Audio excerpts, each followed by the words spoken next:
Hey everyone, Kevin Pennell, episode 87, 5 essential things to get you started on your home exercise journey.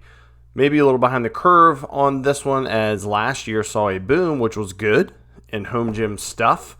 But as I thought about episode planning and how it could help, I know I've gotten some correspondence from folks about home gyms and exercise. And I'm big into that, exercising every morning, either in a jiu-jitsu class or in my home gym or going for a run or whatever. And I've spoken about it before. For me, it wasn't just the physical, but the mental stress relief. And after past 18 months and now, and just in general, exercise is great. And so I wanted to share, I went out and looked at my garage gym and thought, what are things, not just the whiz bag things to get a full-blown home gym started, like barbells and bumper plates and this and that, but what can folks get? What did I start with when I really kind of reinvested in myself in, my home workout, right, routine and getting equipment? And these are the things that I used. So I'm going to share 5 things that you can get that are easy to obtain, that can travel with you, depending on what they are, and have many variations that you can use. And as a precursor, we're going to set some ground rules. So please silence your cell phones, hold all sidebar conversations to a minimum, and we will get started with People Process Progress in 3, 2, 1. So thanks again for coming back, and let's get into these 5 things. So these are things that I use, that I had, that I bought. They're not very expensive. They're very accessible, even kind of last year when a lot of home gym stuff sold out, when gyms were closed, when people had to go home, and which I don't think was necessarily a bad thing, meaning it pushed exercise into the forefront a bit more. Hopefully that continues for folks in the country to reduce some of the underlying symptoms of many diseases, many viruses, not just COVID. And as a precursor to these 5 pieces of equipment, I would just want to throw a body weight, right? Body weight exercises, push-ups, air squats, crunches. There's so many things. Mountain climbers, 8-count bodybuilders, burpees. Those should be a staple mixed into any exercise routine. You can get smoked. I know I did when I was in the military, working out with my friends. Now, when I'm doing that, there's a bar involved in the Murph Challenge, the Memorial Day Murph, but the rest of it is air squats and stuff, with or without a vest, usually with a vest for him. But push-ups, sit-ups, air squats, just there's so many things you can do, planks, all those. So body weight should be considered, especially if you're someone that's getting into exercise, getting into a regular exercise routine, of course, in consultation with your physician. But if you're getting back into it or just jumping into exercise, body weight, just start simple. Get up, do some push-ups, do some air squats, do some crunches. Supermans, that hits your chest, your legs, your core, both front and back, and good kind of things there. You can level up the, put your feet up, put your arms up, elevation with push-ups. You can do more, do less, so many different things. So body weight, that should be a precursor or a given in any routine mixed in there.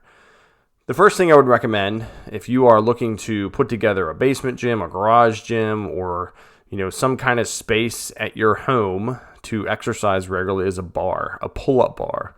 Whether it's a pipe between 2 rafters like I used to have in my garage / kind of big shed gym, or it's one of those freestanding dip pull-up stands, or it's a doorway one, right? Just make sure if it's mountable that you mount it good into the jam and the studs, or if it's one of the ones that kind of use and loops into the doorway, they still work. Just don't be swinging on it because it'll come off. Or like mine, I actually have a Titan Fitness pull-up bar that's mounted, and I mounted it on the wall in my garage gym. And the reason I say a bar is, 1, pull-ups, which are just the ultimate test. Water, pull-ups, burpees, they are physical tests. Pull-ups are a great thing. They're also very hard, but when you start out, you can do jumping pull-ups. So if you can't do your own pull-up, you can jump a little bit, you can kip a little bit, you can hang from the bar, you can hang and do knee raises, leg raises, all sorts of different things. And then as you progress, you'll have that bar and it's anchored well. Not the doorway one, I wouldn't recommend that. But if you have a freestanding one or one that's mounted that's pretty sturdy, you can use straps on it like TRX or other systems like that. And it can be a challenge if you're mounting a pull-up bar, particularly on a wall in your garage or your basement on drywall. You may want to use this thing called a stringer, which is a board that you put horizontally and you bolt that to the studs, and then you mount the pull-up bar to that piece of wood. So you've got this sturdy piece of wood that's mounted to the wall, and you're using lag bolts. So these are big, huge bolts.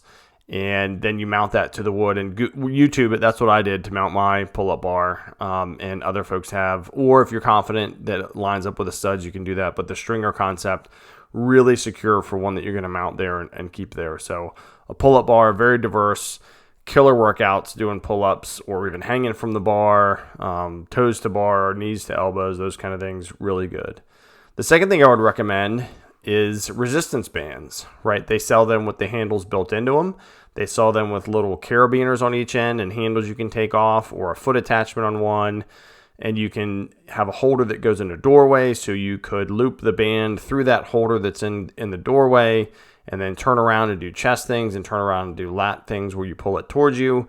You can stand there and do curls and shoulder press, and I use this regularly and just increase, the resistance or the weight that it says on the bands. I've seen resistance bands that go up to like 100 pounds resistance, just craziness. They are regularly and readily available at places like Target has them, Dick's Sporting Goods. Of course, you can order sets of them online, and they travel extremely well. So if you do some body weight or just do a whole workout, I've done whole workouts where you do, reps. I'll do reps of 100 of like curls and shoulder press, and I would recommend starting with that, with like the 35-pound resistance band, and it's really good. And like I say, it takes up little to no space in your suitcase or the back of your car, and you can use them everywhere that you go.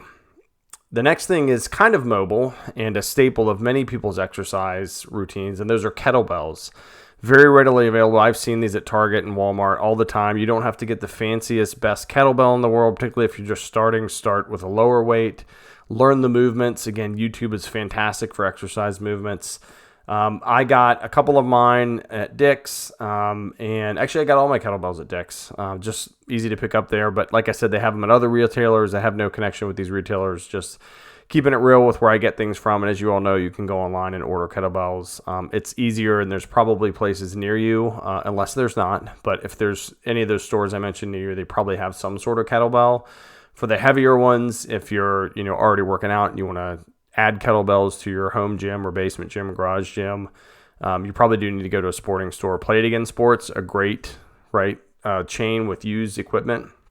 But the kettlebell is so diverse for the swings and the get-ups and overhead press and walking with them like farmers carriers. I'll use my 261-pound kettlebells and just walk with them a distance and come back. You want to talk about a forearm burner, but building your grip up, especially for jiu-jitsu and other sports.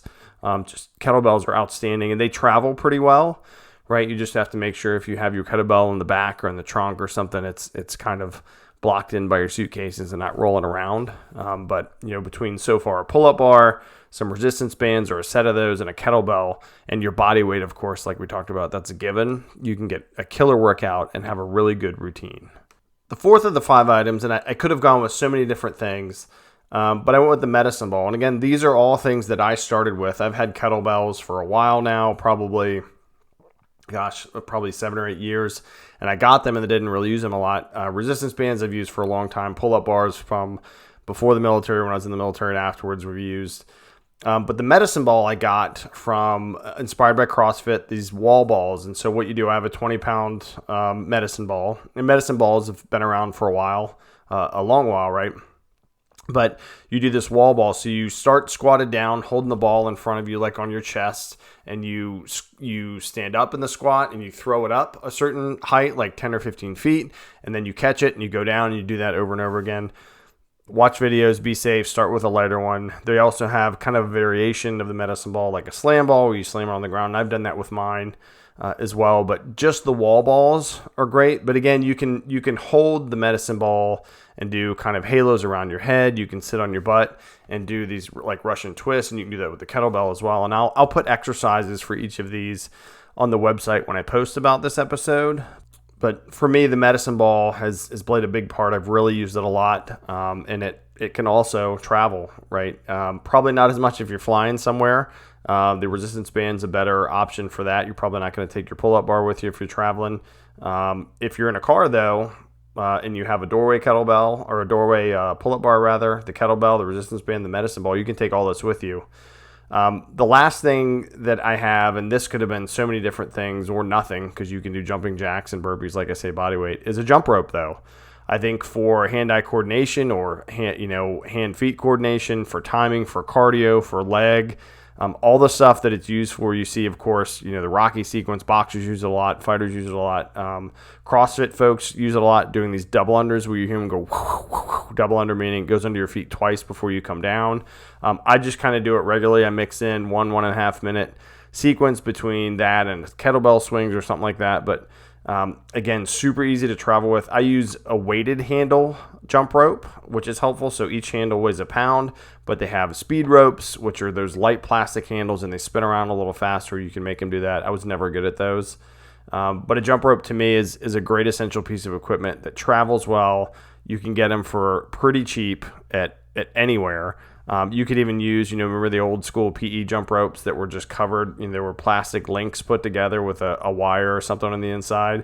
Those work, right? Might be a little short if it's from the kids section or toy section, but sporting goods stores have jump ropes. They have the weighted handles ones. You can order them, of course, anything online these days. But a great addition to that cardio where you have just a bit of room. You could use it depending on, I guess, the ceilings in your hotel room, but you can go outside your hotel, right? You can use them anywhere if you're traveling or certainly at home. Step outside and get a good jump rope session in there, jump rope sequence into your exercise routine. So to me, 5 good starter things that don't have to be the whiz-bang name brand, cage, bar, bumper plate, barbell, dumbbell thing is a pull-up bar, resistance bands, kettlebells, a medicine ball, and a jump rope. And that plus body weight and whatever else you can think of will get you started, will keep you sustained, will hopefully help all of us as we consider exercise and health more and more as the foundation of disease and virus resistance. Will keep us safe. And I thank you all for coming and listening to my 2 cents here on this just short episode. For continuing to tune in, for reaching out to me. If you want to be on the show, if you have an idea, you think you have a story to share, you do, peopleprocessprogress.com. There is a link there. Click on it. Share your story. Let me know. We'll link up. We'll have a chat. Email me at peopleprocessprogress@gmail.com. I'm also on LinkedIn and Instagram and Facebook, People Process Progress. Stay safe out there, everybody. Wash your hands, and Godspeed.